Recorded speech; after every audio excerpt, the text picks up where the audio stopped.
Hello guys, আজ আমরা বানাবো ছোলার ডাল আলু দিয়ে তরকারি রেসিপি। এটা বানানোর জন্য কুকারে আমরা ছোলার ডালগুলো সেদ্ধ করে নেব। ভিজিয়ে রাখা ছোলার ডালগুলো 3-4 সিটি লাগিয়ে নেব ছোলার ডালে। এবার গ্যাসে কড়াটাকে চাপিয়ে নেব। অল্প তেল দিয়ে কেটে রাখা আলুগুলো আমরা ভেজে নেব হালকা করে। আলুগুলো আমাদের ভাজা হয়ে গেছে। এবার কড়াতে 2 টেবিল স্পুন তেল দেব। তেল দেওয়া হয়ে গেছে, তেলটা গরম হয়ে গেছে। এবার এতে ফোড়ন দিয়ে নেব 1/2 চামচ জিরে, অল্প কালো জিরে, একটা শুকনো লঙ্কা, এতে গন্ধটা ভালো আসে, 2টো পেঁয়াজ কুচি। এটাকে হালকা বাদামিতে ভেজে নেব। ভেজে নেওয়া হয়ে গেছে।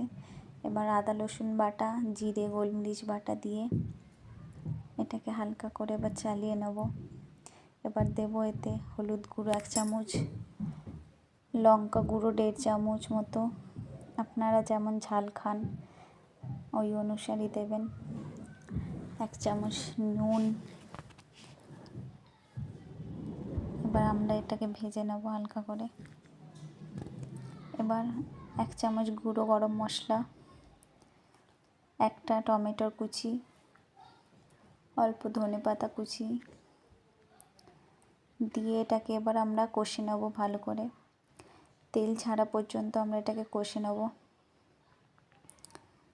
কষে নেওয়ার পর সেদ্ধ করে রাখা ছোলার ডালটা এবার আমরা দিয়ে দেবো এতে।